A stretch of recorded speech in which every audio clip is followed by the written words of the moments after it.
Why bother with all this? Well, because of this. Now you can't see it, but I'll see if I can get a little closer.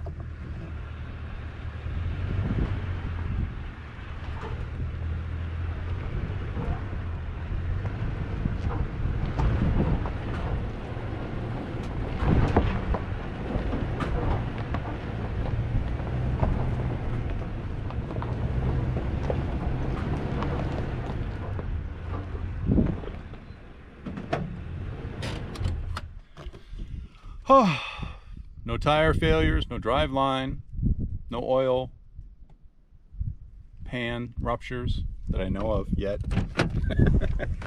Let's see here. All right.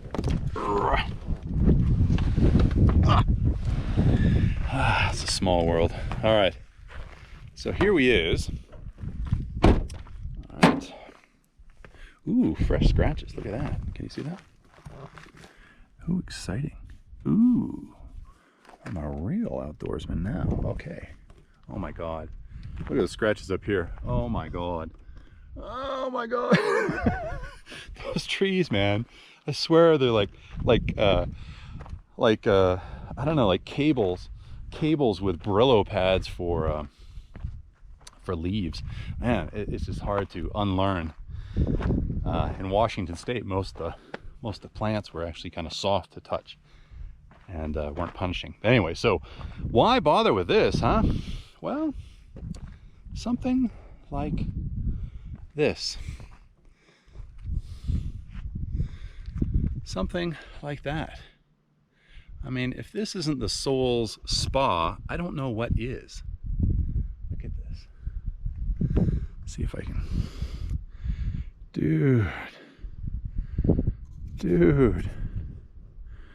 Dude, and we are right on top of it. Right on top of it.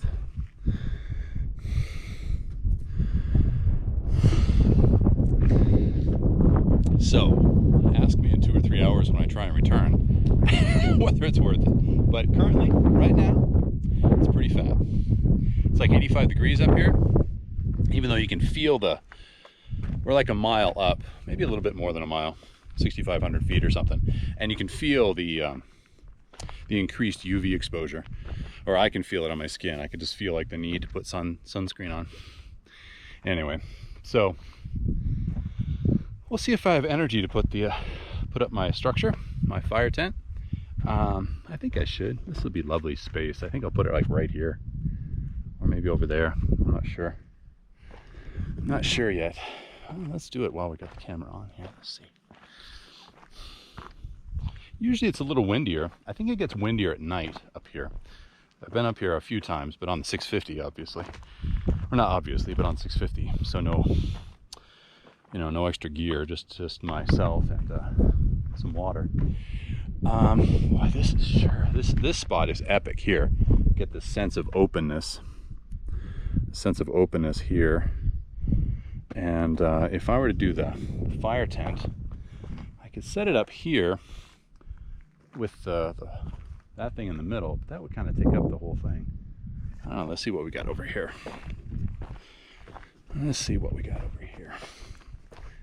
Here we could set it up. I guess I can't really set it long edge I was hoping to set it long edge up against the rim here, but I don't think that's going to work. I mean, you could do it. It just wouldn't be fun to be underneath it. What's the point otherwise? I like a sense of like openness and shade and view. So maybe well, let's see now. If I set up the shady, or if I set up the table right here, and the chairs, and then, so you got to kind of plan it up, so because the fire tent's like this tall, so the shade is actually going to be this way. So as the sun sets, the shade is going to be way over there. So maybe I should set it up here, and just enjoy the view from here. This is a little bit higher. It's not quite on the edge. And That way the shade will actually be in the late afternoon. The shade, deep shade, will actually be over here.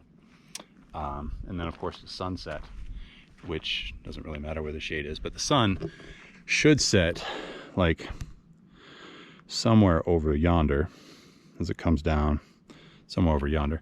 And that'll be quite nice. That'll be quite nice. So I will get busy doing stuff.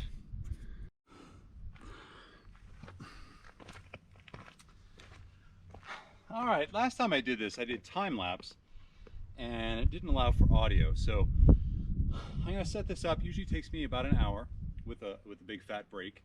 And here's the canopy, with the canopy and the chimney cap and the called the smoke ring. Here's the box or the container of uprights, and here's the heavy one that's got the ground stakes in it. Now this was just beaten around, you know, on the back of the Tundra coming up here. This is exactly what it looks like. This thing is here because I just shoved it in there. Usually you just put it down on the bottom and put the canopy on top. It doesn't really matter either way. So I'm just gonna kind of give a running dialogue, and if you hear the wind, well, it's because it's windy. I'm gonna try and set it up lengthwise this way. I think it'll give us a nice long shade coming in this way. So I'll just get to it.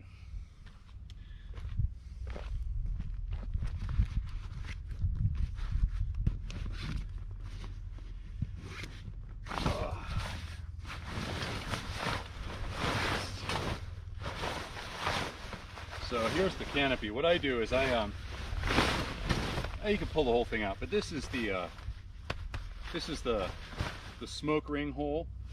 And so this is like, once you find this, you can kind of orient, because on one side it's 20 feet long from here, and the other side it's 10 feet. So, and the collar, the black side, goes down toward the interior, or toward the ground. So it helps you orient things.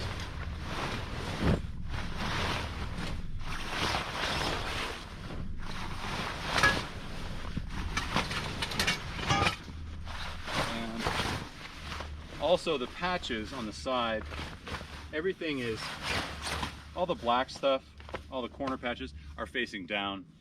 That's just to make it easier to locate which side is up, and then also to protect the nylon from the UV radiation for long-term stuff. Okay, so I try to find the, when I see the sealed seams, they go longitudinally or lengthwise.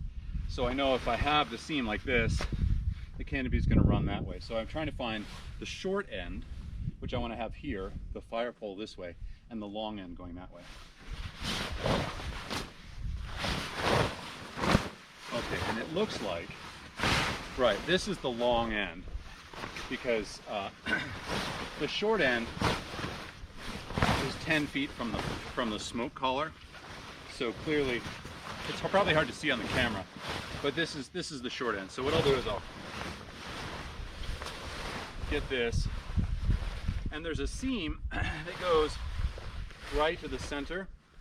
So this seam is 10 feet long, and I want to go it that way with it. So I'll just rotate the canopy around.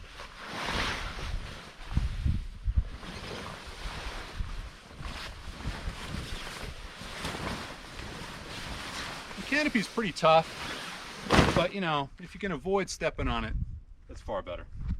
But casual, you know, running across the rocks or even thorns is not a problem. Oh, see, it's so big you get lost in it. That's the 10-foot side. This is the 20-foot side. There we go. Right.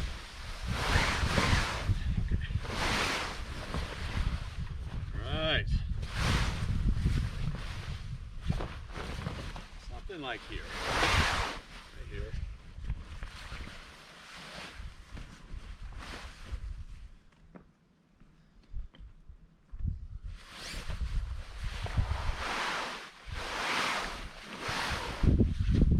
See the patch goes down. Well, so now I know the basic dimension.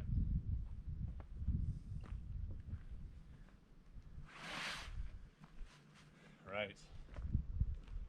And I just want to, when I lay it out, I'm starting to think about where I want to put the poles. So the poles, as I've said before, and maybe you want the tension line to go to the other corner, the other caddy corner. So we want it this way. So the pole will be here, and the ground stake will be right about here. The location of the ground stakes is not absolutely critical.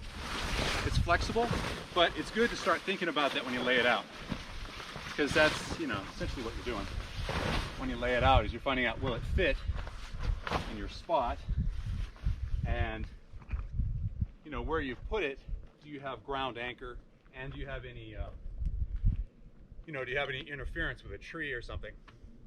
Now, regarding that, it's not absolutely critical to have an open space. You could have this actually abut the tree and even be like, up in here, and it's not a problem. It's just a little, not as sexy as having it out in the open space. But if you need to, for instance, you could erect it over this bush. That's fine, if you want to. If you want to.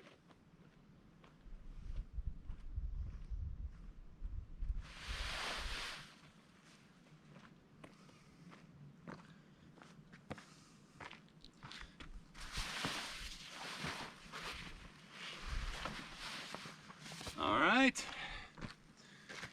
So I'm purposely being awkward with this. I should probably pull this stuff out just to show it's not critical. This thing is made and designed to be used, not babied.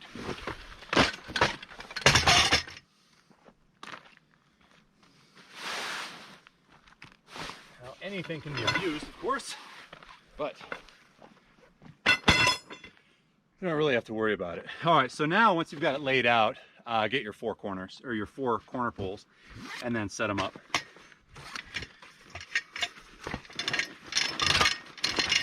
Now this bag also has the fire pole, or the fire center mast. I changed my idea. The thing that holds the center up. Don't do that yet. There's a heavy steel one and a couple lightweight aluminum ones. It's got a chain on it. It's one of the sides. So I hope you can see this. Let me see if you can see this. Hang on a second. Right. Okay.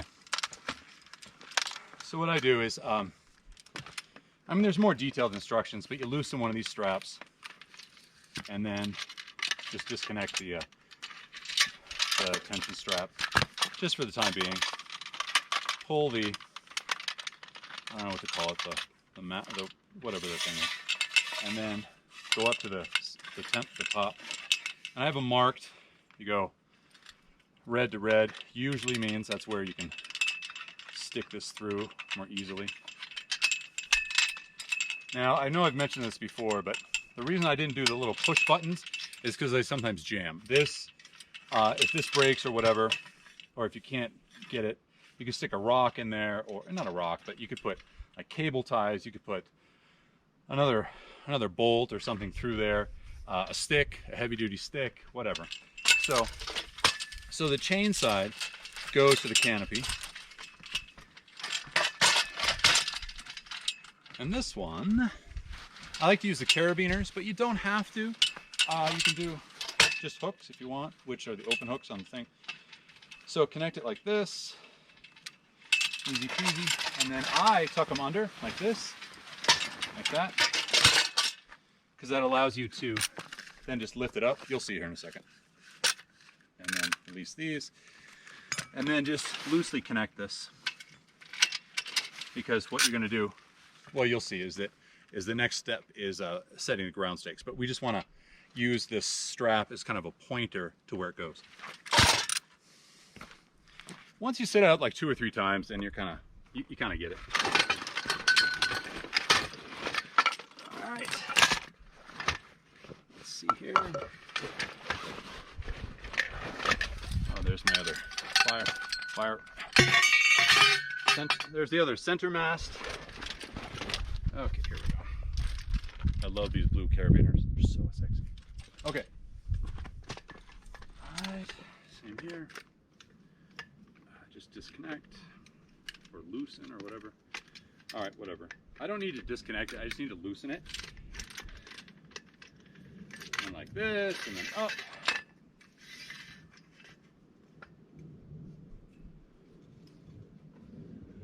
So I'm 6'4". These are like, I want to say 8 feet tall or something.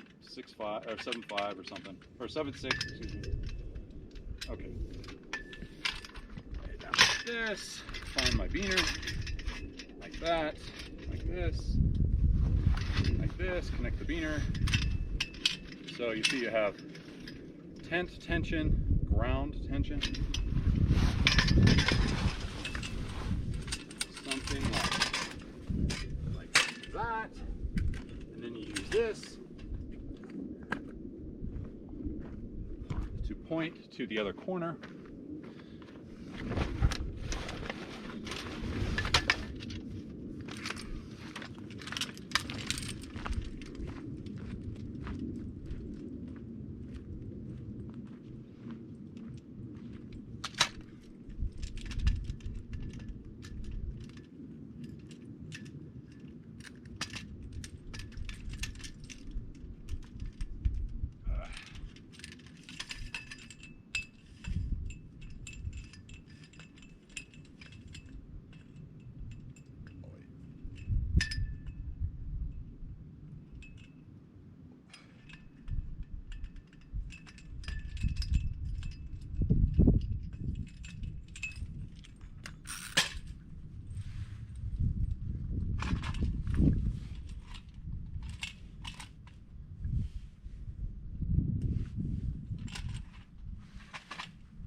See, it goes from here to that corner. The temptation is to think that you want a tension from the smoke ring, but you don't. You want a tension to the opposite corner.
Okay, now the ground sticks. This is the sweaty part. This is the sweaty part.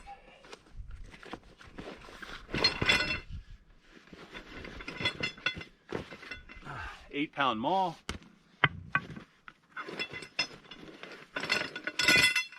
I don't know, these are like 12 pounds or something, I don't know. Whatever they are.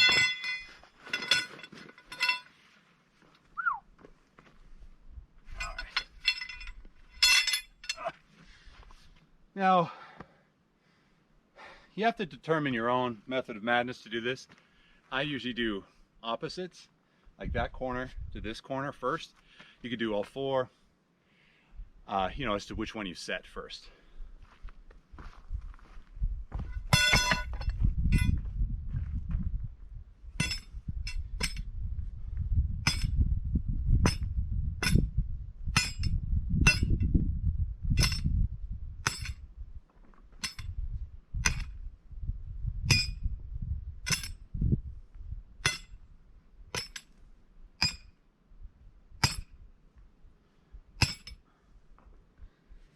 see me.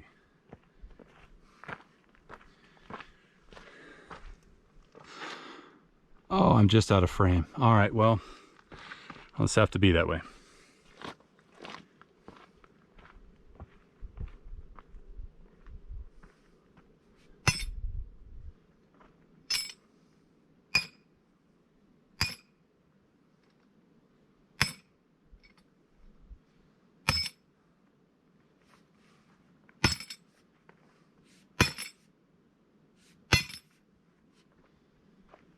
Oh, I may not find dirt here.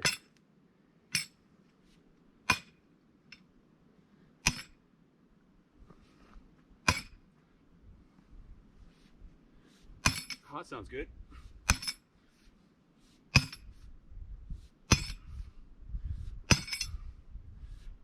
Oh, it may not sound good.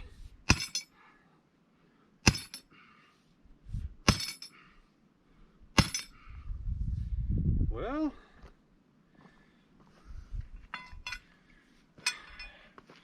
it might be I don't have any dirt, just rocks. It'd be a first.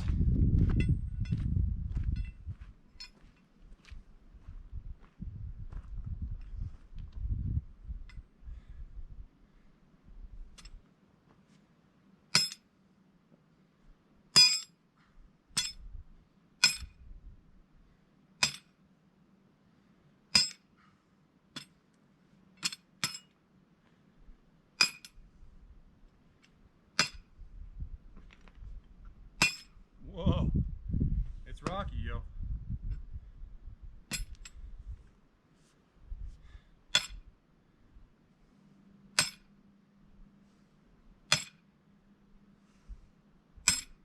That sounds good.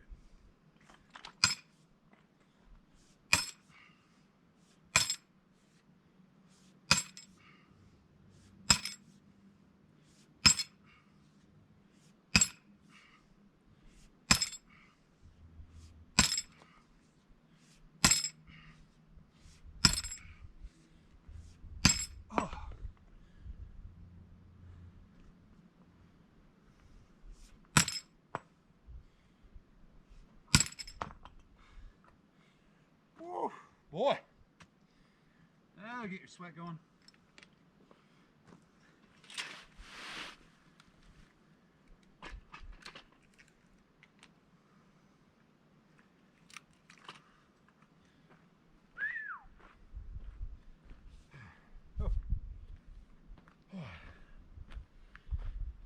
It's important not to wear yourself out, but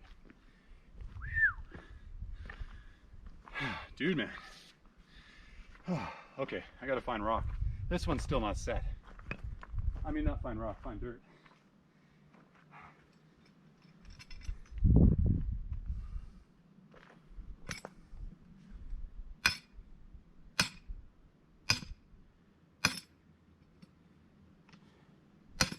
Oh, that sounds good. Oh my. Oh my. Foobar.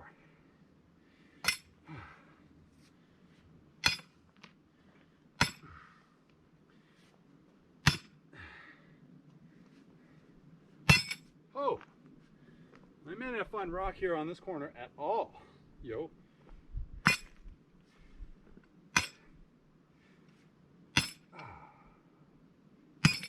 Dude. Dude. Fuck.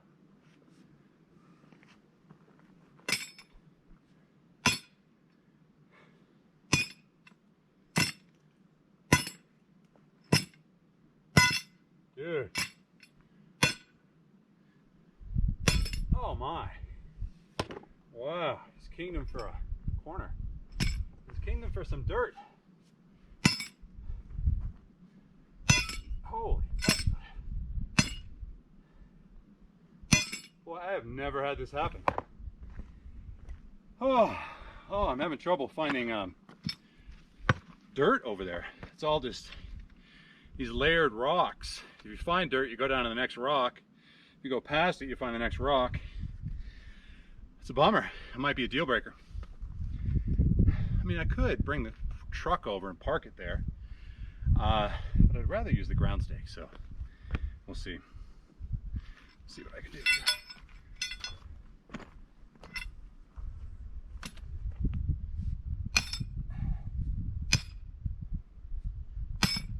Dude, that'd be great. Oh man. Oh, that sounds great.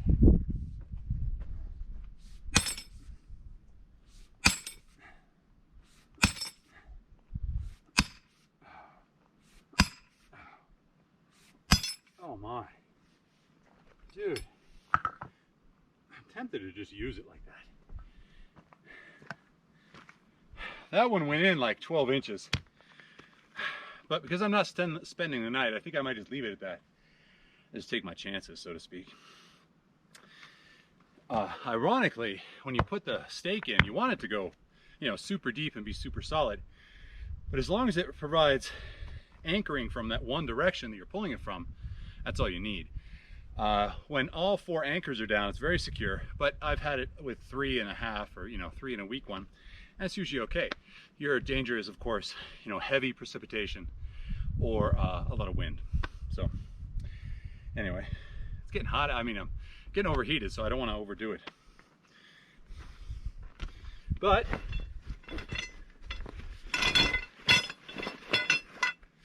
this is life. Dealing with nature isn't always easy.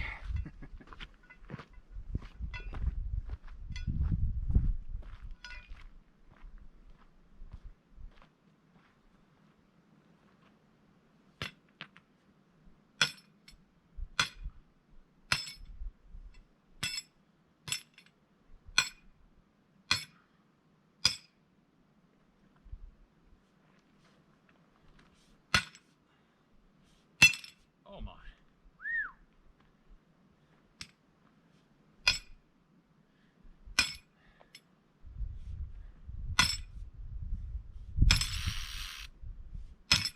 Dude, got lucky.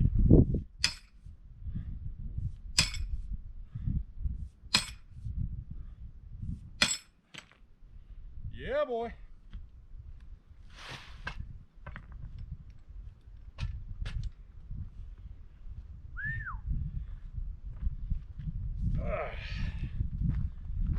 I guess someone's gonna probably figure out how to do this with a jackhammer.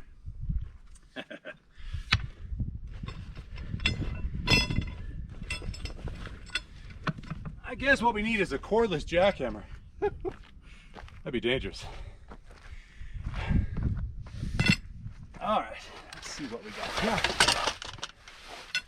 Yes. Right.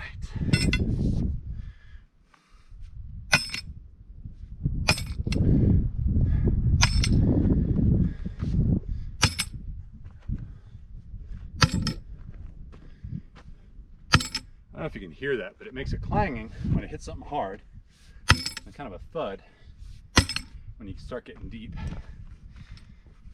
or deeper.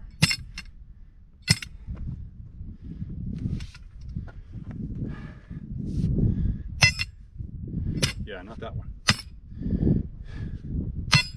Oh my, all right. The thing is, you want to get it up so you get shade right away, or you know, protection from the rain.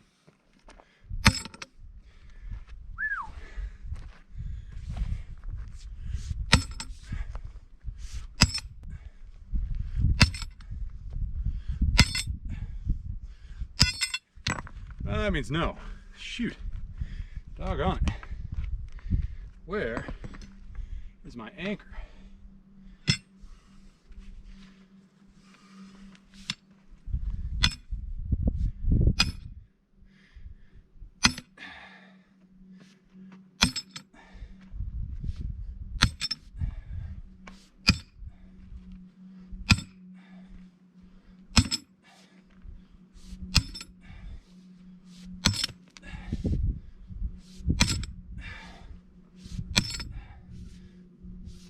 Come on, you lousy mammer jammer.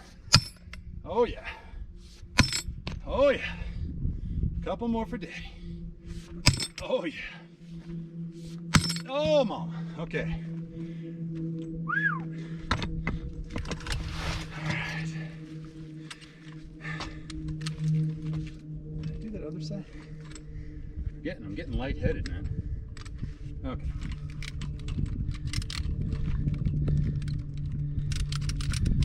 All right.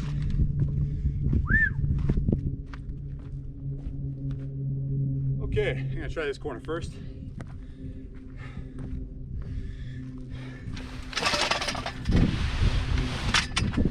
All right. All right. All right.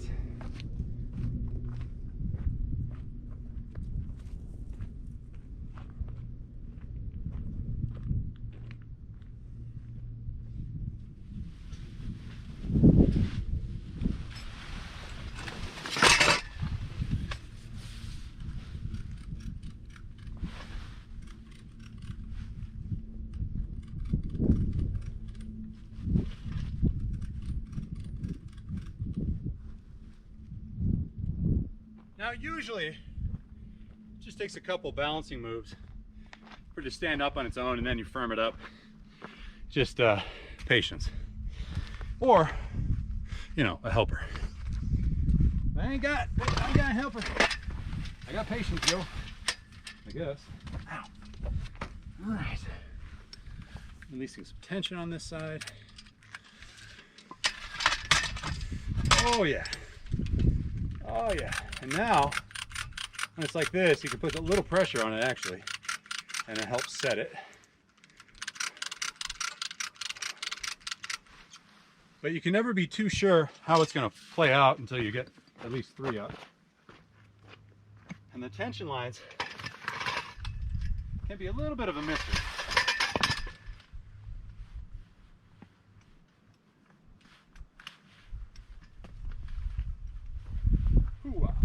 Something like this. Yes. Okay.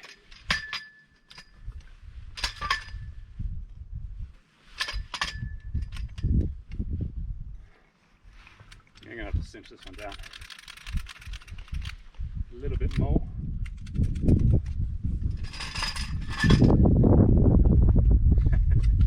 Don't hit the tripod, yo. Oh, what was that? Oh, I just lifted my stake. Shoot.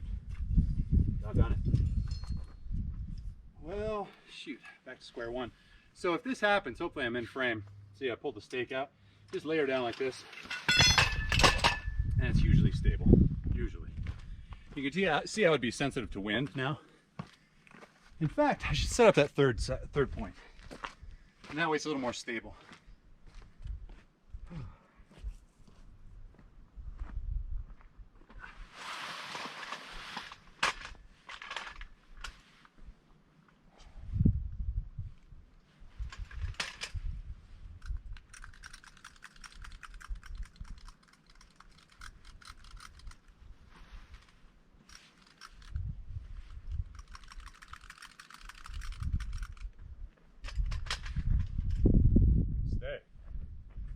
Stay, I said. Bad girl. I wonder if I can. This.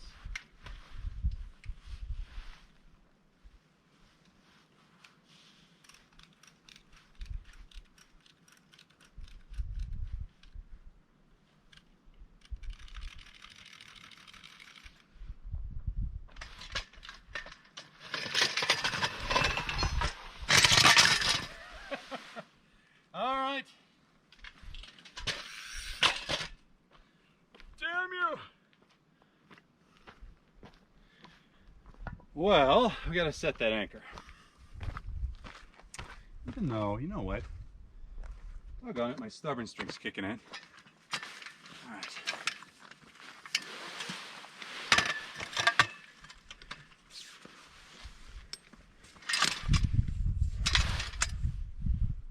Alright.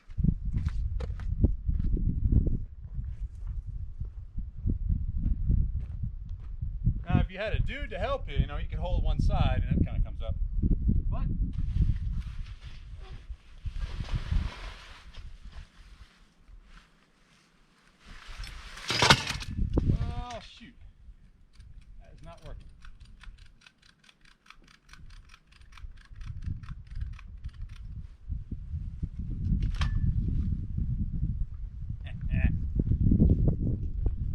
stubborn strap.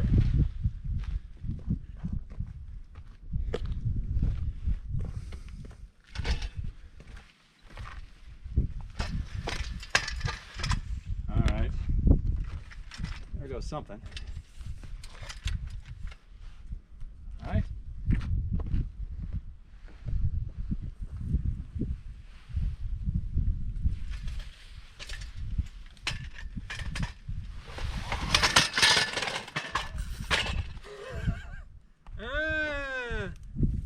Okay.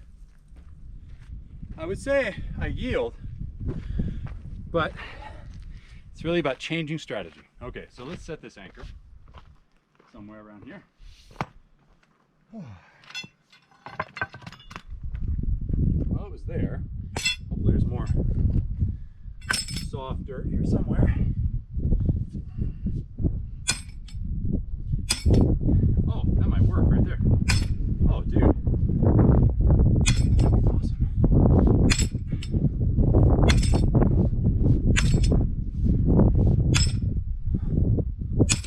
Oh, yeah. Oh, mama. Oh, yeah. Oh, yeah. Oh, take me home, Daddy. Well, I think that.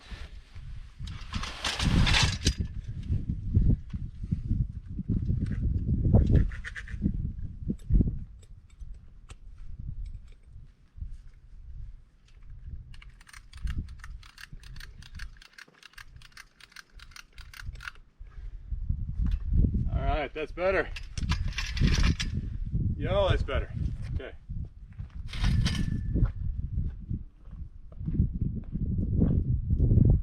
This is beer time. Old beer 30.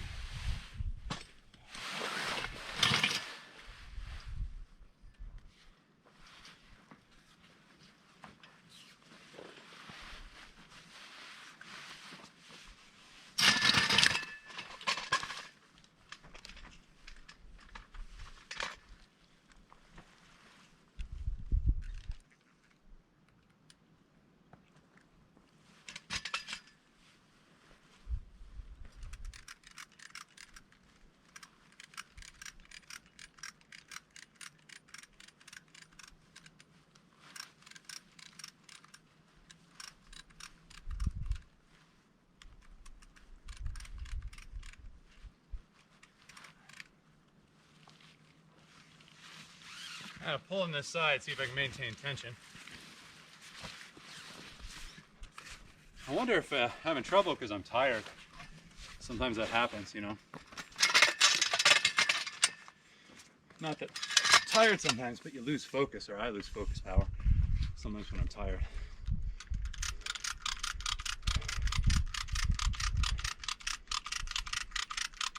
Right, and then you can move these uprights around quite a bit once you get significant tension on them. It's actually something you feel more than you can describe. Something like that. Something like this.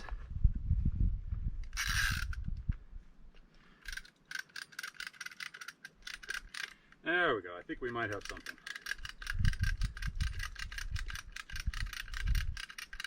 Yeah, there we go. There we go. Oh, yeah. Mama. All right. Yo, Daddy. Okay. Hello.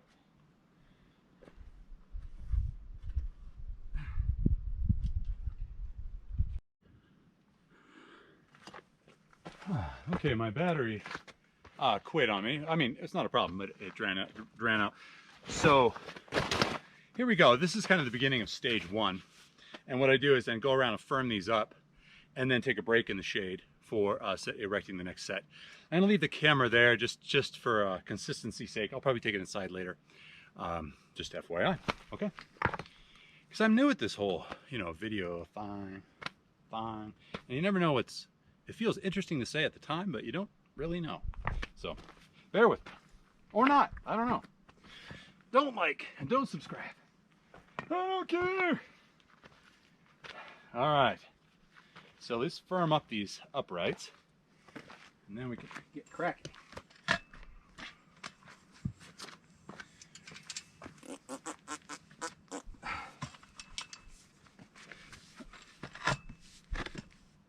Now, these uprights have a big metal, big steel stake, piece of angle steel, stainless.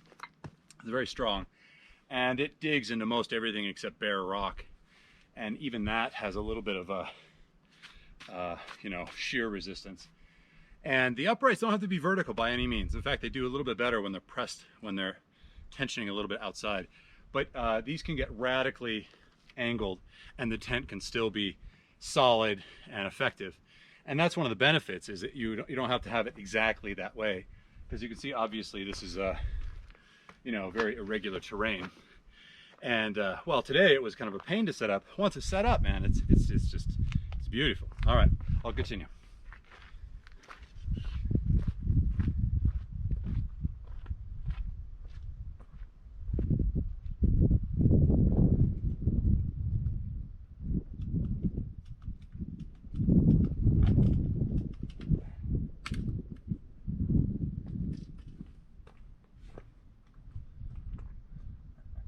Can't see you. Oh, there you are. That one's really tight. This one's pretty tight too. I think I'm gonna move the base this way so it pulls that way a little bit. Oh, that's really in there. That's really in there. If that's the case, if you're strong enough and have enough leverage, I usually do, I can pull the tension with my hand and then pull this up. I will try to demonstrate. May be interesting, we'll see. The other option is you can loosen the tension here. Actually, I'll do that. I'll loosen the tension and then just do it in a more civilized manner. So you go like this. I hold it like this, or hold the pole, put some weight on it, release the tension, he says. Oh, there we go. Keep it relatively tight, and that just takes the insane level of tension off, and then you can reset the base wherever you want it, like this. And sometimes just the slightest movement will have a dramatic change in how it tensions up.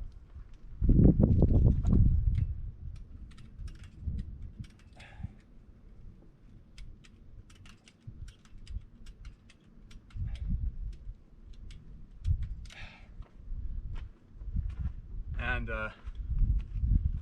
those ratchet straps I have on there, they're actually very heavy duty, but the main limiting factor on them is the short lever. And the short lever means you can't physically over tension it, because the lever just doesn't allow it to be, you know, with insane reasons, or with insane pressures. I don't know, I'm probably putting like 30 or 40 on that, and that's about as far as you want to do it in terms of pressure on the lever, which is good. Self-limiting is good. I've never had any of these straps even come close to failing. You know, knock on wood. And I know I mentioned this in other videos, but I once put a crane scale on this just to see not what the PSI was, but what the total pressure on that strap was. And when they are super tight, when you plink them and they sound like a violin string, that's about 150 pounds. And it feels like you don't want to put any more pressure on them, even though I think the working limit on these straps is between 400 and 600, break strength like 1,000 or something crazy. So, you know, there you go. Just kind of inside the kitchen notes. So this one, I think you can see me. This one's a little low. You see, if I have to touch it, it's low, and it'll be fine, but shoot, while we're screwing everything else up, I think I'll reset the base. So I will hold the pressure with my hand, release tension, okay, good. And then pull this up right like this. And we put the base in that way, so when I tension it, tension's across that way. All right. Nice. Let's see, let's go like this. And these will wiggle as the wind moves this, and as you move this, the whole thing wiggles, and those stakes will drive in a little deeper. And sometimes they'll drive in enough that you have to retension it. Not dramatically, but you know, you'll be like, oh, I thought this was tight. Well, what happened was time and nature. So this is a good break time. And this is a little looser than I like, but this will be fine. When I put the center pole in, it'll go right up. So I'll get my chair and my chill blankie, and I'll show you how to do it.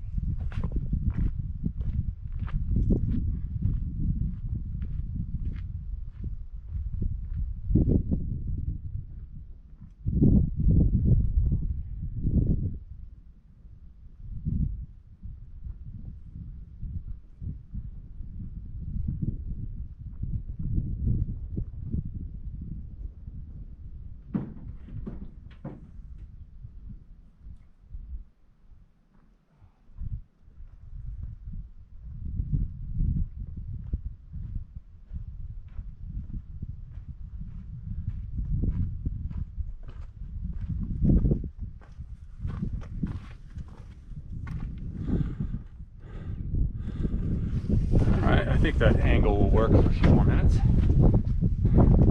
Pretty soon the sun's gonna start shining through the lens, but I need to take a break.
This is half the fun, you know, chillaxing. Oh, dude, so gorgeous. I know it's washed out in the camera, but that is just like that's like a 11 out of 10 view. I said 11 out of 10.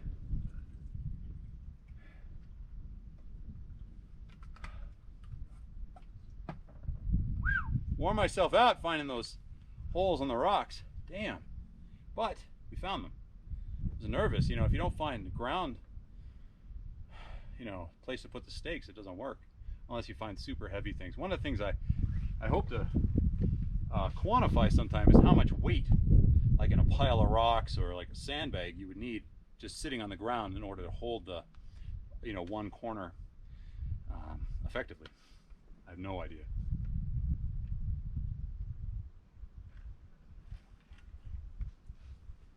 But considering all these flat rocks are here, you know, in a crisis, I'm sure I could, you know, bury a strap and stack them up. But I think it'd take like an hour to get enough rocks in place.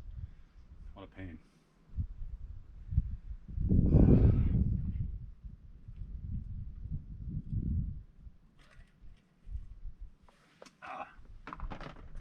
This is nice though, that the GoPro, I used to record on 4K just because I could, but then I realized when I load it to YouTube, even though it says 4K, you really can't see it on the big screen. So this is 2.7, I don't know, like 30 frames per second or whatever, and it's pretty damn good too, and it almost doubles the storage capacity and the battery length.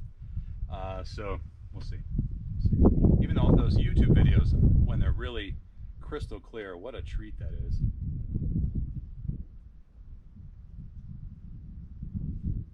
This is refrigerated and it's delicious. Mm.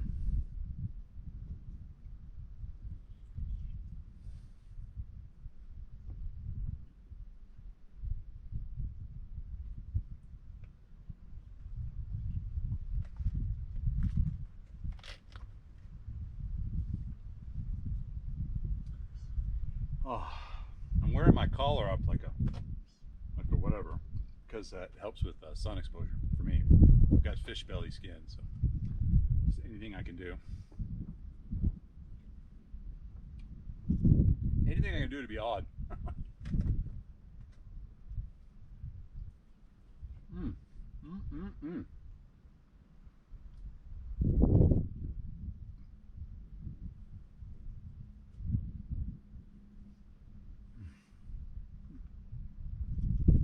If you had a generator in your rig, or if you had like an air compressor, you know, with a significant tank, I guess you probably could get some kind of air-powered jackhammer to do the steaks. But normally it's not such a headache. This way, you can say you got your workout in, you know.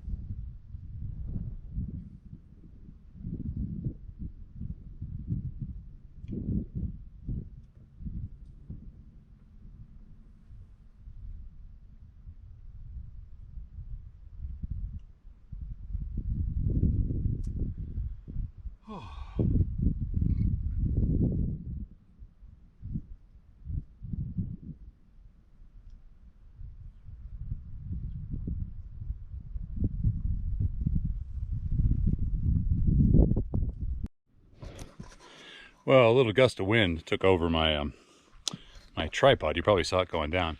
Anyway, so that was a shade. You probably couldn't see that, but just a little gust of wind. Poof, it's gone. I kind of suspected it might happen, but it was quite nasty. Anyway, I'll set the tripod in a different location.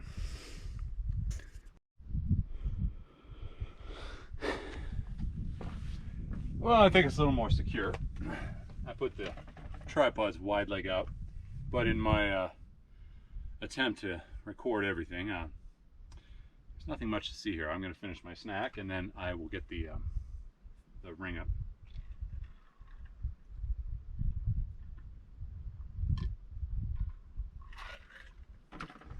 I find it's important for me to work hard and then take a nice deep break. If I do a shallow break, it's not so effective for me.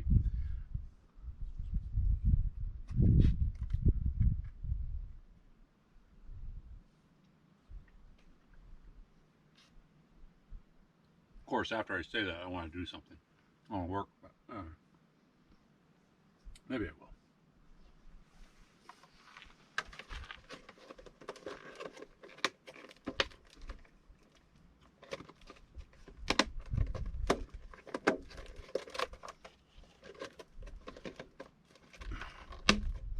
The next part is tedious, but necessary. That's setting up the rigid ring for the smoke hole, ring, fire hole, whatever you want to call it. I think I can get you closer for that.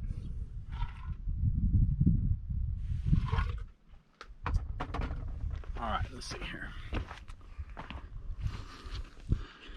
Yeah, I think we can bring us in for this one. Let's see here. Something, this super wide lens is amazing. You can do this stuff. Okay, I think that'll work. Oh, we can see the view too. Nice, nice. Okay. All right, let's see here.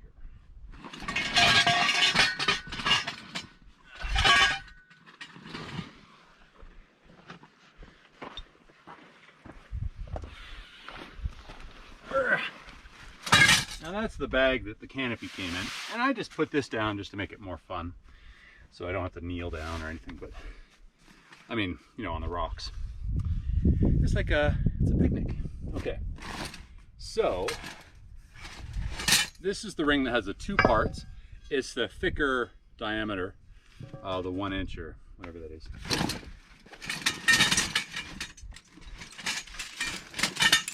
Now, before you start, you want to make sure that you've got the two sides, and then you want to make sure that you have the connectors. These are aluminum parts. They're easier to see in real life. 1 and then 2, and then you have 4 pins, and also that you have 4 straps. Now these straps, you don't have to keep them on here. You just want to make sure to have them. They're looped on one side, so if one's still in the bag and then you assemble it, it's no big deal. You just just loop it around and then attach it. But you want to make sure you have 4, because you'll need it to attach. It'll be more clear once we continue. But for this purposes, we're just connecting the rings together. This one is a little stiff. I still haven't figured out like a super handy dandy way to make these at home yet. I'm sure someone in a shop could overcharge me and make them perfectly round or whatever. But at this point, this is what I've got. I'm just saying that because I like things to work perfectly, and these don't work perfectly yet, but they're pretty damn close. So you want to be careful. These can pretty easily because you're not only the shape, but because the aluminum and the steel don't necessarily play well together. I think the term is spall. The aluminum will spall if there's any little chip or anything between the steel and the aluminum. It gets very sticky. The aluminum gets sticky, and it can be a pain in the ass. But these have been sanded and routed so that there's a pretty wide margin of error. I just mentioned that because that's what's happening. And what I do is I bend down so the points you bend them down so they connect like that. And it takes a little fuss and muss, but usually it goes together. I've done this one several times, but in a perfect world, they'll just slap right together. I think the best would be to get a pipe expander somehow and expand this side, just flare it big enough for this side to fit in. But I haven't found one that works for me and that's easily available, because the pipe flaring tools seem to be related to either plumbing or like muffler pipe, which is bigger. So you have plumbing with super tiny flare, and then you have massive, 2 1/4, 2.5 inch for muffler, and nothing that's easily available for this. Anyway, details. So I'll see here. There we go. And these holes are not symmetrical by any means, but I drilled them in place, so I know they work.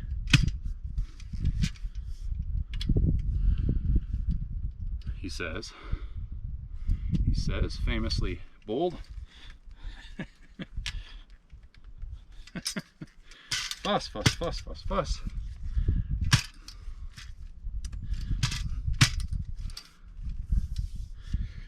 There we go. It's funny is like you kind of fuss, and then it just like all of a sudden pops in place perfectly. And you're like, well, what was the fuss? I don't know. All right, so once you've got this together, both sides, then actually the easiest way is to bring the chair over, but you can stand up. I mean, I'm taller, so I like to use the chair and just strap it up. Get my chair. I hope you appreciate how unsexy this process is, because I think staging it and editing it is kind of a little disingenuous in some parts.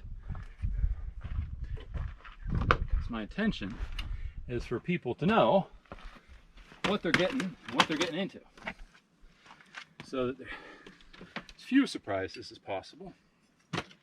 All right, so I think there's like 10 of these. So you just start and move around. You'll see.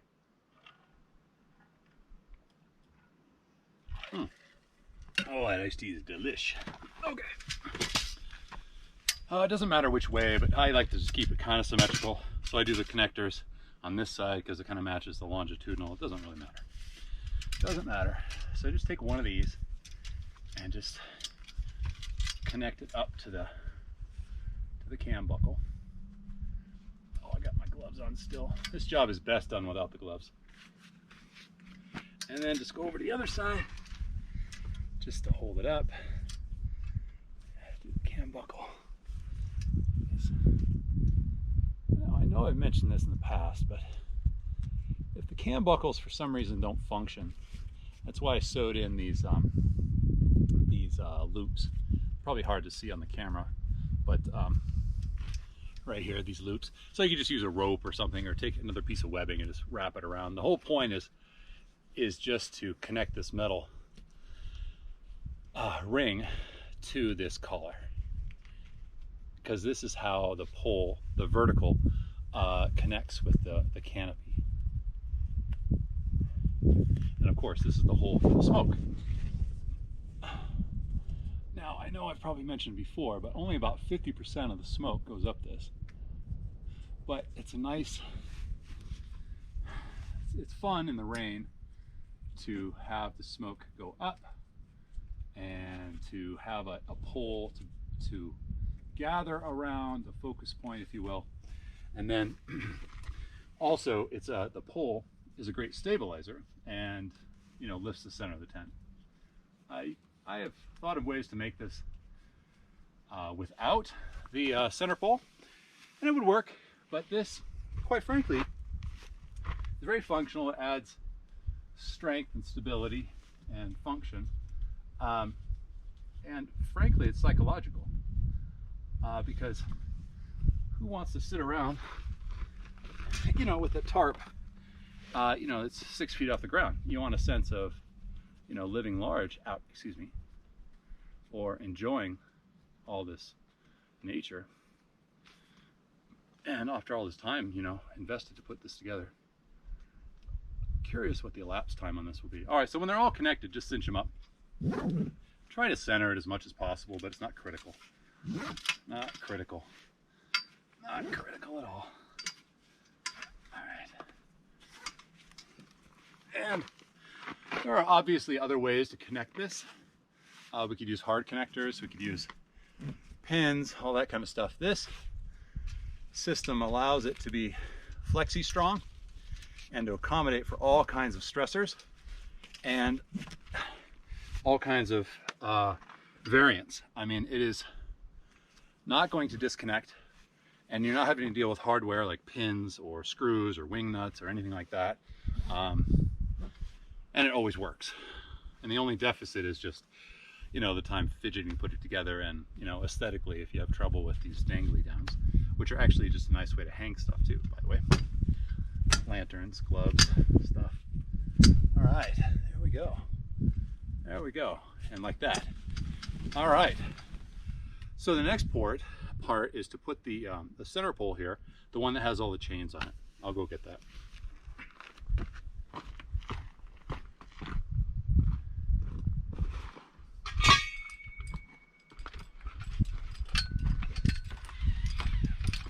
And this one, I don't know, we'll call it the squid. It's got eight of these short cam buckles. There's a long side, a short side. This is 2 feet tall. Think of this as like the chimney. So this part goes up. So what you do is those long straps, you try to be symmetrical. Just choose a center. You know, there's 4 on one side, 4 on the other. You can do it this way. It doesn't really matter. Just grab one and put it through like this, and you're going to try and center it. So what I do is I do the opposite side. This guy here, I think it's this guy. Is it this guy? Okay, yeah. And these 4 straps will be the straps that connect the center post to the tent. So you want to tension them pretty good. It doesn't have to be centered, but it looks a little strange if it's not. I mean, you could have it over here. It doesn't really matter, functionally speaking. All right, now this one is a little off center, so I'm gonna redo it here. Do it here, like that. Boom, I'm just gonna get one of these, get another one of these, and just do it. As long as they're opposing, that's the primary end goal. All right, so that one goes here. Where's the long strap? Oh, here. This one is here, so just connect this here. All right, that right, and then just the opposite one like this. Good, good. All right, like that. Boom. And it doesn't have to be crazy tight, but you know, the tighter it is, the tighter it is, the more the ring won't slouch down on the pole. So if you did it super loose, you would actually lose like 6 to 8 inches of droop. So, you know, there we go. So, there we go. You know, what should I do? I'll put the second piece on to give me some altitude or elevation here, so I don't have to crouch so much.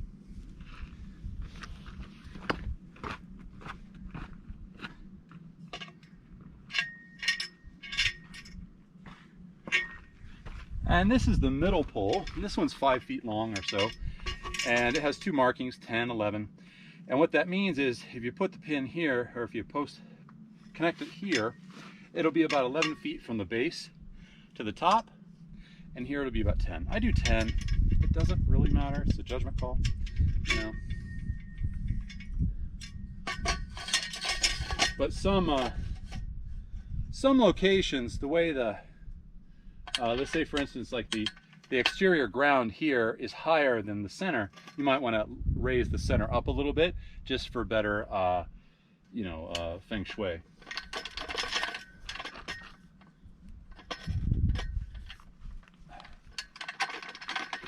And of course, you can adjust it once you've set it up. You don't have to, like once you put this together, you don't have to live with it at 10 feet. You can just disconnect it and put it up to 11 or whatever. Or if you wanted to, you could just drill, you know, 8.5 feet. You know, it could be that tall. But my testing shows that 10 is kind of a really magic number in terms of the aesthetics and the zen, if you will, under the tent, and the distance between the fire, the hot smoke, and the cool smoke. And 10 feet's a nice number. You can have a very big fire here and not have any risk of burning this or overheating the straps or anything like that. Okay, so this is now a nice working height, and I don't feel quite so like this, and I will start putting together the chimney cap. Now the chimney cap you don't have to put on because it's meant for rain.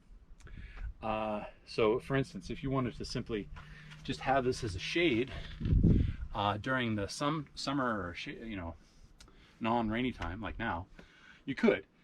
The other thing though is the shade, or excuse me, because the sun moves, obviously the sun will shine through this, and it can be disruptive as it moves, as it arcs through the shadow. And when it gets really hot outside and you want shelter, sometimes you do have additional significant shade by putting the chimney cap on, because it eliminates some of that shine through. Even though there is still shine through, but it's got to be a pretty narrow angle to get to it. Anyway, I discovered that when we were up on the Mogollon Rim, and it was like 95 degrees, you know, in the shade. It was very hot, and we would come under here to get shade, you know, to really cool, and you could feel the differences. It was even uncomfortable close to the edge of the shadow where the sun and the shade met. Even that area was still too warm, and you want to be in the deep shade. So the chimney cap really helps with the deep shade on very hot, critical days. I am sensitive to heat that way. Not deathly so, but it's the difference between being fun and unfun for me, and I prefer to be fun, and I made it, so I get to do it, you know, blah, blah, blah. Anyway, so for the chimney cap, first a little patience. It's a little wonky, but it works. I love it. It's essentially a tarpaulin like this. And in my other videos, I know I've explained it, but I'm still working on my shtick here. And a rigid ring. So I don't know why this is all tangled here. Let's see. All right. This. All right, so get your 4 pieces. Okay. So I do the ring first. You can do the ring on the thing. It doesn't matter. So just follow the alphabet: A to A, B to B. And if you can't see the letter, it means it's not oriented correctly. So D, C. What comes next? All right, D goes here. D goes here. D goes here. A to A. Okay, and B to C. Okay, so I think it's best to make it hemispheres and then connect the hemispheres. So I'll do A to A. Oh, there's a side-by-side over there. He is definitely deep in the woods.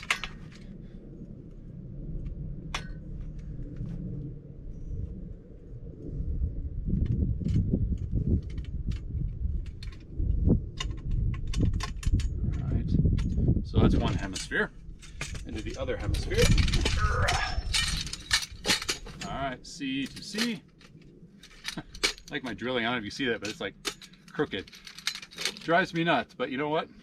When you drill in place, it always works. I bought a drill press to try and make these, you know, quote, standard. What a nightmare it was trying to drill straight through this stuff and then getting it on the drill press. I mean, only I think a machinist shop could make it easier. It's like, whatever. Let's use a hand drill. I mean, you know, it's cordless.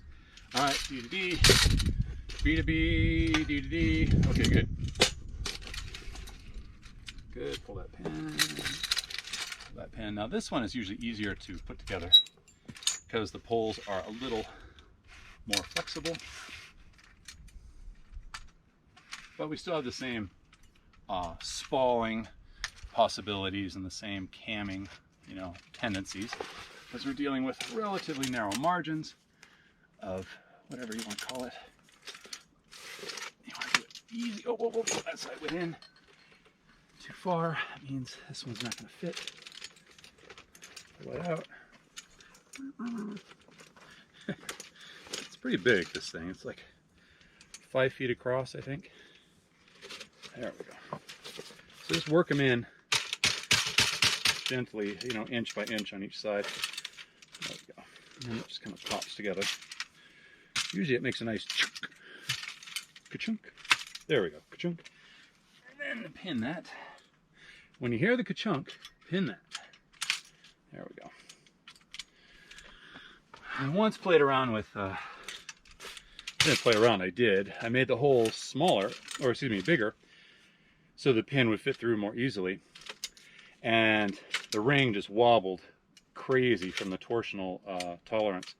It was not effective. So it needs to be relatively close tolerance. All right, so here's our ring. And when putting the tarpaulin on, the chimney or whatever you want to call it, it's the alphabet too. And I've marked, so here's D. So put the D here, and then that should be B over there, just for sanity's sake. And what that means is I've just put it together this way before. And I cut this canopy and cut and sewed this to fit this particular ring. It's just faster and easier than try to standardize some of this stuff. So what you do is, this is essentially a drum head design. So you're just trying to get the edge over the ring and then cinch up the purse strap or the drum string, however you want to say that. And that's kind of the wiggly part, because the nylon, when it dries, it shrinks a considerable amount. And there are other materials available, but I just like the nylon. It's super strong. It's relatively easy to sew, and it can get super tight without fear of chafing as much as some other things. And it's light. Like if I use like a PVC laminate material, I'd have to worry about delamination over time and all that kind of stuff. And this has proven very good. I've had this is ballistic nylon. I've had 1,000 denier nylon last for 2 years in the not 2 years, but like, you know, a season of camping, and pretty much a year in the woods, and not in the woods, but a year in my backyard being erected in the rain and the snow. And it lasted, you know, it's still functional, in fact. So anyway, you go with what you think is the best bet at the time, I guess. All right, so when it starts getting tight like this, you look for the cam buckle, give yourself some slack, loosen this up a little bit. You got to walk it around because there's a tension, you know, each strap will hold some tension on the purse string. But once you get it up and over, that's when you're golden. All right, there we go. There we go. Yep. And this way, the tension leads to increased tension on the tarpaulin. Again, like with a fire ring or a smoke ring, there's all kinds of ways to do this, like rivets, not rivets, but grommets and all this stuff. And I like this one because it is, the tension here is elemental, meaning the only way for this purse string to break is if some element, if the webbing breaks, the webbing itself breaks, or the cam buckle. It is not coming off. You know, it's just the physics of it. Or it crumples the metal, which is unlikely, right? And then when we tension it to the fire mast using these, it also complements that strength because these pull the purse string, so it's like double tight. And I like that kind of insurance rather than betting on, you know, some, you know, grommet, which I know sailors use them all the time, but grommets and those kind of things, dealing with dissimilar materials, you have all kinds of challenges which can be overcome. But I don't know, I think the only deficit to this is just the time putting it together. And once you do it, I actually have a little bit of affection for this. I think I would even if I didn't make it, because it's pretty cool. It's pretty cool. And this, you know, it's a good design. Here he says, congratulating himself all the time. All right, so this is the tail. You don't tension that. You tuck it up under if you want. What you want to do is find your 4 sides, like this, 1, 2, 3, 4. And these are not sewn in, and that's because, you know, from one installation to the next, this might move several points. So these are simply like the fire ring straps. These are removable if you need to reposition for whatever reason. And of course, if you don't have these, you can use parachute cord or something of the same ilk. All right, so you're not gonna be able to see this on camera, but what I'm gonna do is take this outside and then just kind of throw it up here, and then I'll pull it up. And you want to throw it, you know, this side down. This is for the top post there.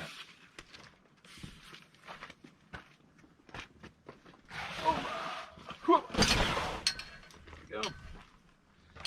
And then you come over here, and then lift this up, and then you can lift this up. Now I'm taller, so I can get away with this.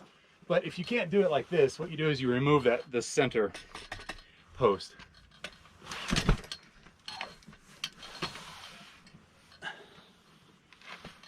Not remove it, you can tuck it up underneath or whatever.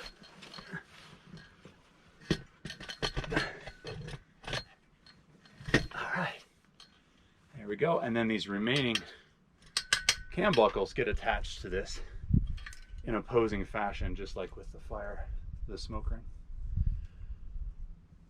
And again, that's like a double complement strength thing. Now, I will tell you the wonky thing about this, including the installation, is you want to try and keep it symmetrical, not for functionality, but just for aesthetics, because it can get radically out of level. It still works fine, but it looks weird. It looks like this sad little odd-shaped mushroom on the top of your fire canopy. And while we try not to put too much weight into aesthetics, let's face it, they matter. And having wet, droopy mushroom cap is not really, especially when it's so easily fixed. You just symmetrically tighten these. All right, I will show you what we're doing over here.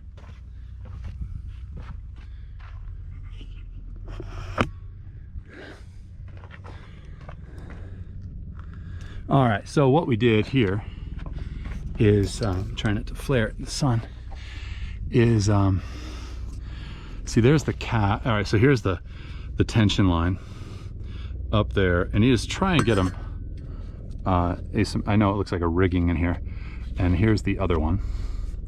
And so you just try to tighten them in opposite directions from each other, and that way the tension complements themselves.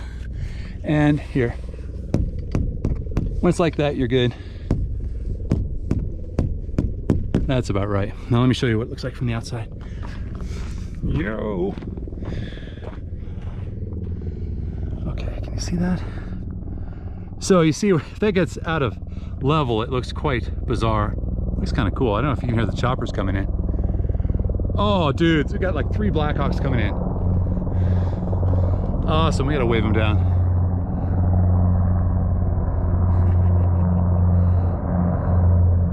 That is so awesome. I hope they're not fire related. That's awesome. Go team, go. Okay. So this is what it looks like. All right, so that's where I was, and then this is what it looks like here, and it looks actually pretty good. But as you can see, you know, there's a you know, the fire ring, the smoke ring is uneven. It looks like I just didn't install it the way. Actually, maybe I could rectify that. Let's see. Here. Oh no, not Majesty. Oh no. Okay. So, all right. See, I put it off center. All right, doggone it. Let me see if I can rectify that now. All right. So I should loosen this side. Loosen this side. Tighten this side. Right. Okay, and then tighten this side. Right. Good. And then tighten this side. And then tighten this side. So now, all of the parts of the squid have been connected. I know it looks hellacious, but you got the ones that are going horizontally. These are for the fire ring, and the ones that are going up are for the chimney cap. And let's see here. Well, you can really cinch them up if you want to. Often when it rains, the nylon will stretch, and you want to tighten these back up, just because. All right, anyway, here comes the final part, and that is putting in the last piece of pole there, and then we're done. All right, let's see. See if I can get this in frame. Yeah, I think so. Okay, let me get that post. So, oh, hang on. Ow.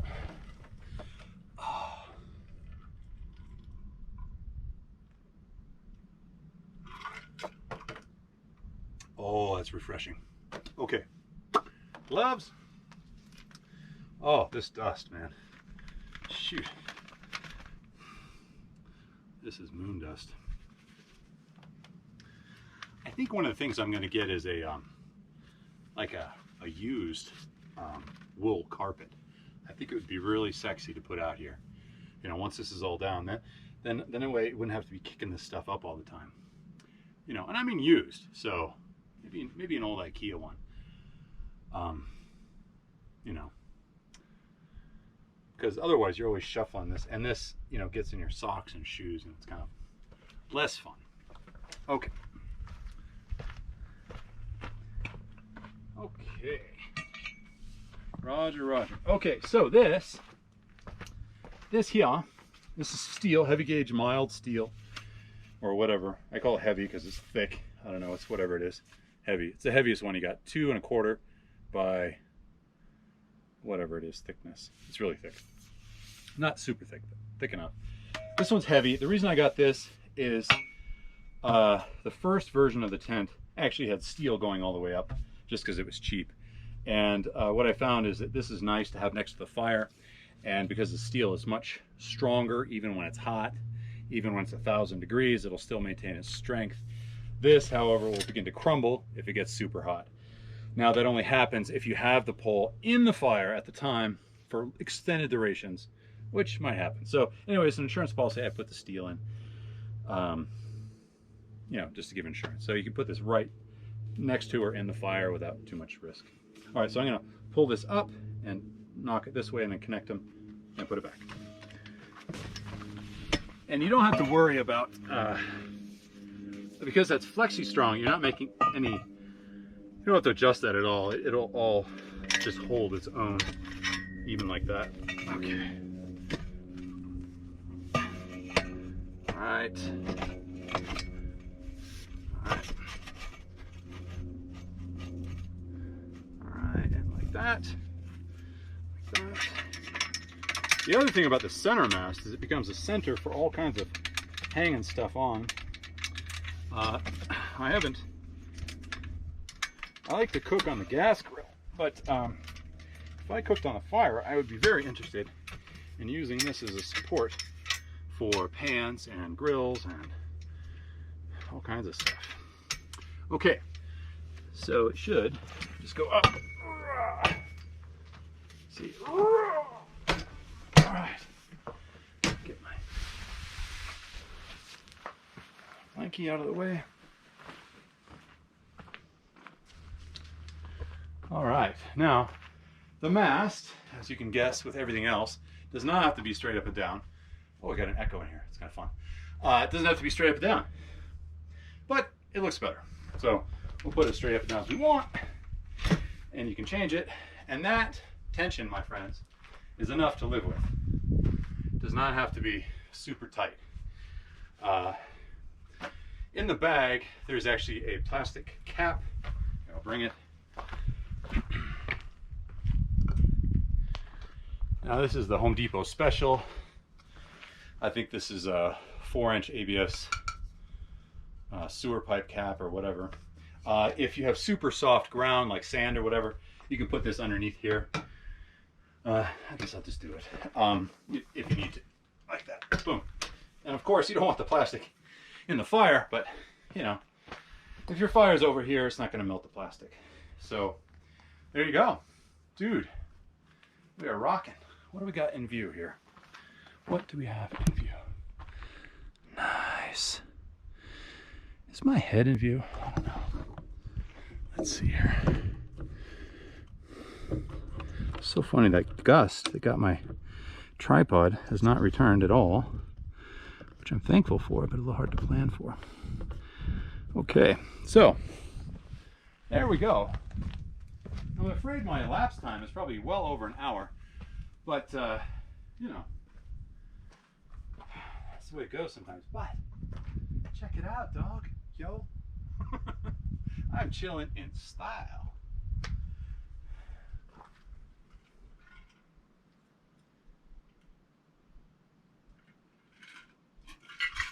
Oh, delish.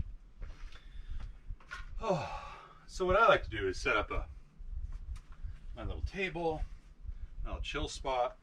Now, you would think just set it there, but the sun is going to continue to set.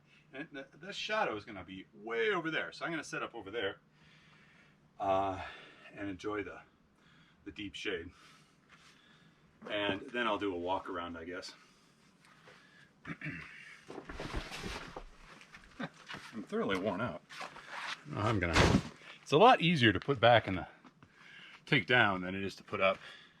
It usually takes like 30 minutes to take down and put together. Right? There's actually quite a variation between the elevation there and the elevation there. I want to say it's like a couple feet. It's quite cattywampus. It doesn't really matter because it'll work. Actually, sometimes it's better, particularly in the rainy seasons, to actually have one side that's clearly the, the bailing side where where all the rain goes. And you never know how it's going to shed exactly until the rain starts falling, because you just don't know.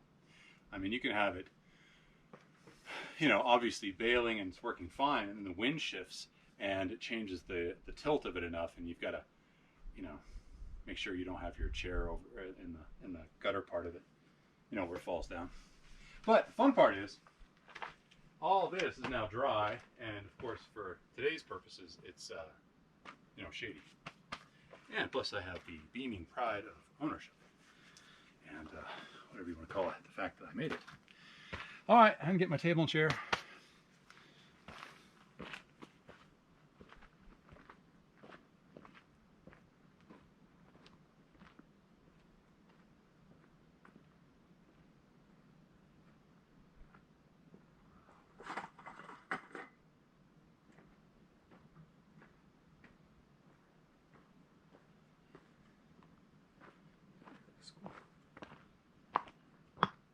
Barn.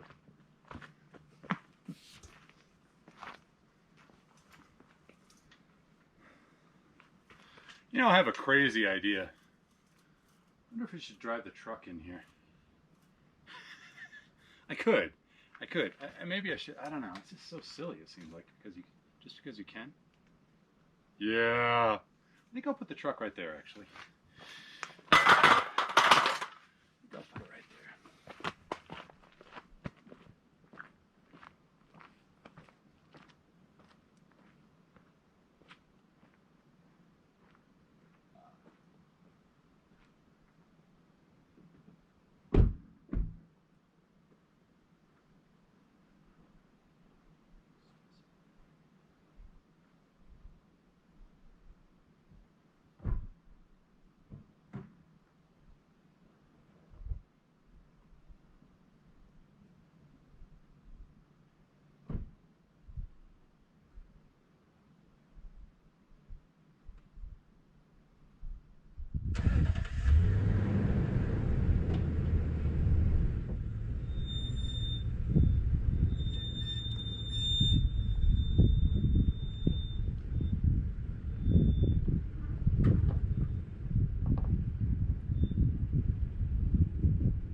There's the truck in frame. A little bit. Let's see here. So there's the old Tundra. So just to give a sense of scope, see there's the Tundra, and And then there's the tent. You could fit 1 and 2, maybe even 3 trucks under there. You put them side by side, one there, and then one here. I think it'd be useful for side by sides, for instance, if you're camping in a crew of side by sides, you know, to you know, you could put, dude, you could put like a fleet of side by sides in here, like you could put a 4-seater from here, like all the way to here. Yeah, at least have 2 4-seaters in here, and then a third right here, or you know, a bunch of 2 side by sides, or you know, whatever. I mean, you know, 2-seaters, which actually is kind of, I think it'd be kind of cool. You could, if you were camping with them, then if one broke down, you had to, you know, repair it in shade. You know, you could.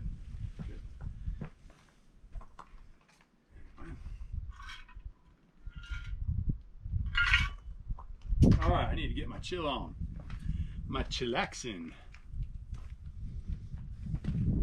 All right.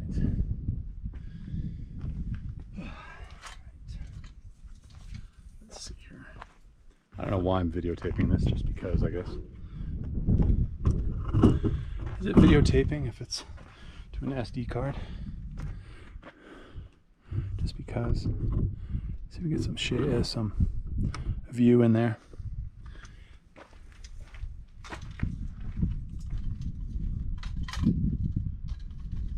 This table is good, but man, it's definitely not simple. I ruined the day if this thing breaks. I wouldn't even know what part was not working correctly. One problem with it though is it's not set up perfectly. The top doesn't fit on, and that is a pain.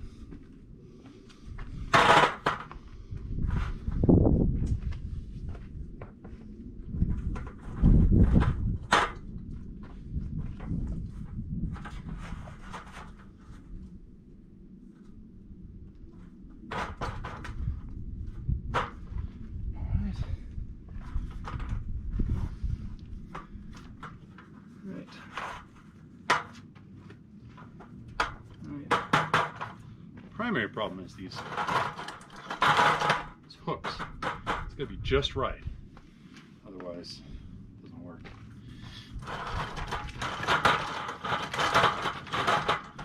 But it's light enough. It's light enough, and it's kind of cool. I like it like that. All right, I'm a little fussy about this. I like to keep it. I like to put a towel down.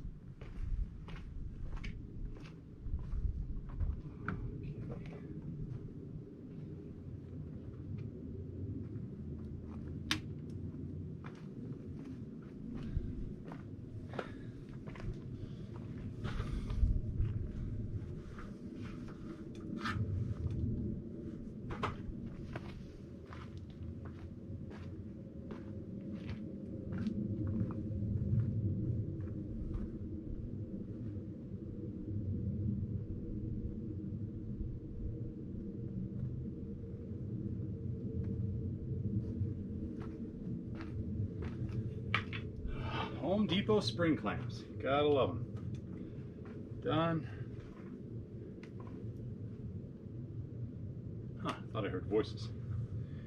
No, the other voices. All right. That.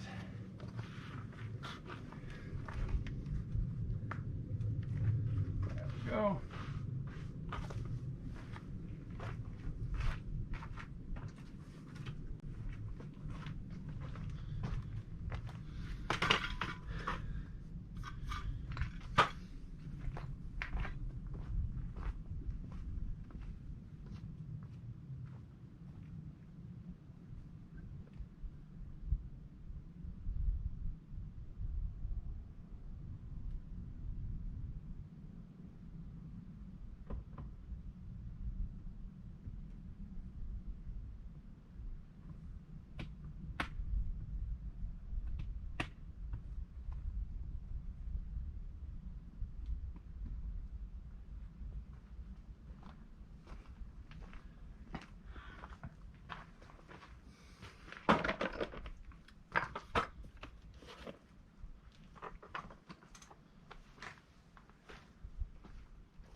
All right, I need to refuel.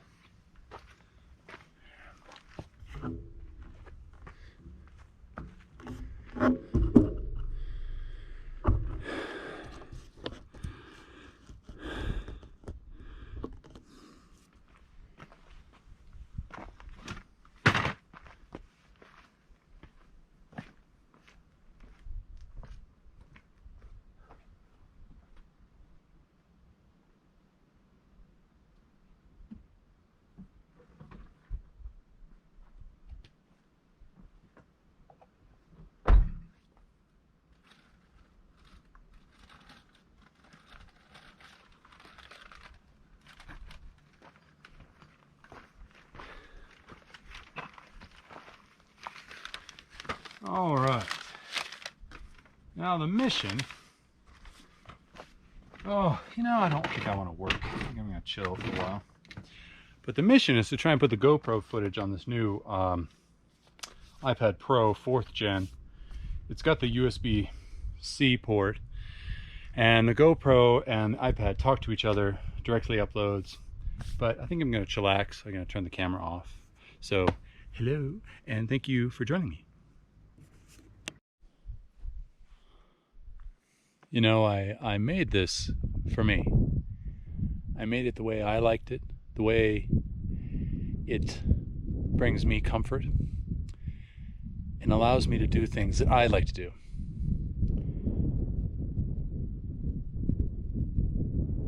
And it allows me to enjoy parts of this world in a way that you can't enjoy otherwise. And I think that's important, and it's unique, because to be here is to truly be here, more than wishing you were here, more than, you know, marking the check mark that you've been to someplace, because here is someplace special. Here is someplace inspirational. Here is someplace beautiful.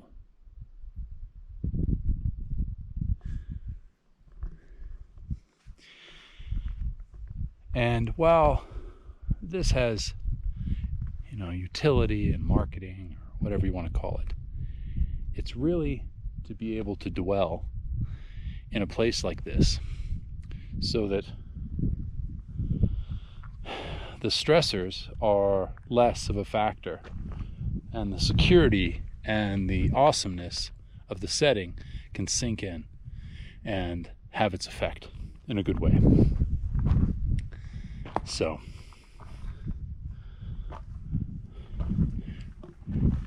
it seems like that's not much to say, but it really is something special. And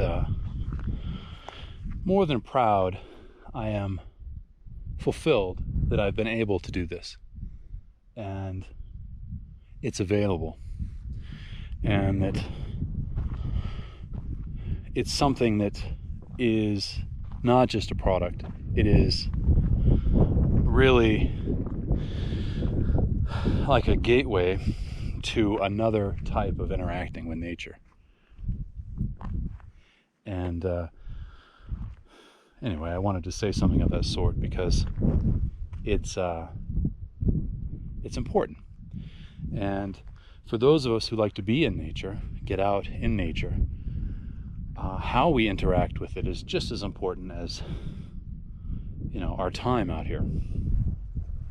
And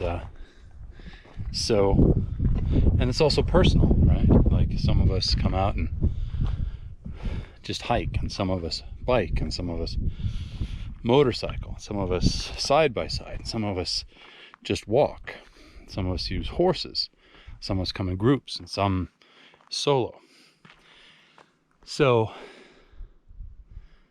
anyway, not dismissive like that. It is important. It is important. And I'm tempted to go into marketing language, but suffice it to say that it's more than just a product. It's a little bit of art, and it's a little bit of physical poetry. Like if I were to write certain words that would stir people's hearts or be inspirational, ultimately, there's nothing more important or more inspirational than making this beautiful world more accessible for longer periods. You know, so that's what this is about. It's about dwelling in a place and being in the place and not being victimized by the weather of that same location. And, well, dwelling and letting it seep into your soul as much as possible and have its effect, both inspirational and tranquility inducing and thrilling. I mean, is this not thrilling? Is this not the Louvre, the Hermitage, the Metropolitan?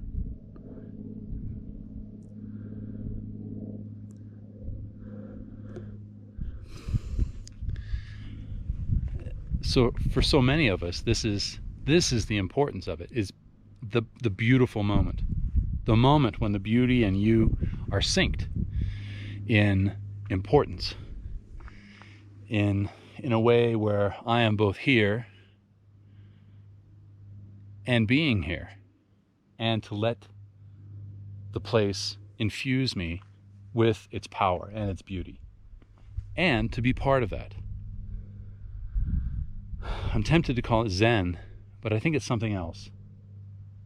I think it's part of the world that so many of us are missing. And in my case, suburban lifestyle, the four walls aren't enough. And the four walls of my car or my truck are not enough. And sometimes you just got to get out. And it's good. And it's good. And this is my way of sharing with people who understand the importance of getting out and being there. You know, maybe you're a hunter. Maybe you're a hiker. Maybe you're just a family. Maybe you're just a dude. Maybe you're nobody. Maybe you're somebody. It doesn't matter. But now there's a way to get out of the four walls and to still be here and to exist with some degree of shelter that's previously really not been available, at least not like this. So you're welcome and thank you. Thank you and you're welcome. And you know, I'm a proud dad and a proud poet. And some of the inspiration is the joy that people will have experiencing nature like this, experiencing themselves outside of the four walls.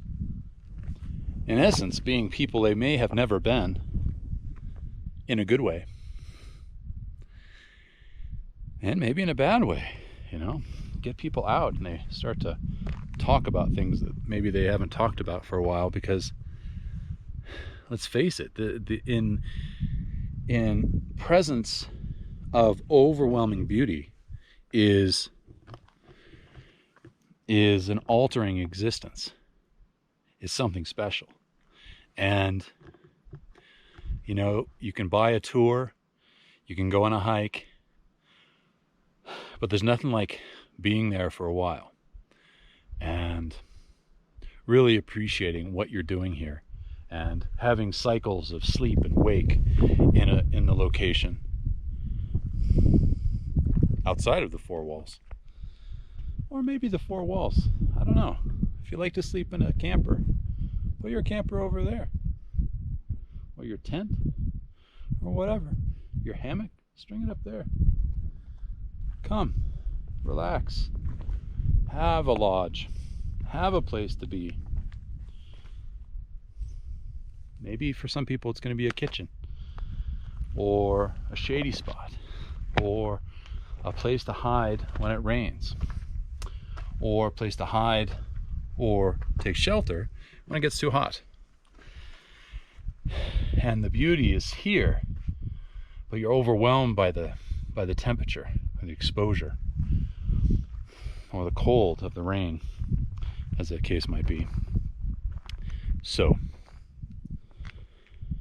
that's why I made this for me. But I think there are others out there who will appreciate this, who will know what this is about.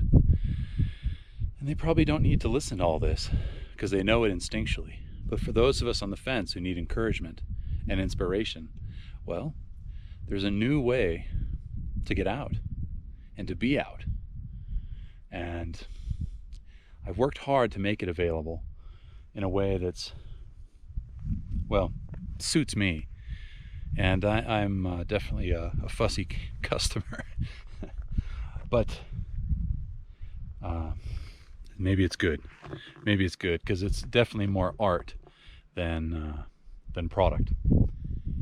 Anyway, I don't mean to be. I need to stop being so. Anyway, anyway means end of thought. And I'm gonna enjoy the sunset, and I'm gonna hopefully let it fill me. And you know, I wish you could experience it like this too. Maybe someday you will. Maybe someday you'll get to see this.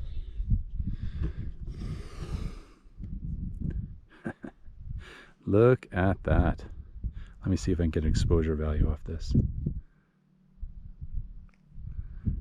Look at that. Makes you want to cry and laugh at the same time. That's how you know you're in the presence of greatness. Let's see here. Play with this exposure level. Let's see if I go like this. Can you see it now?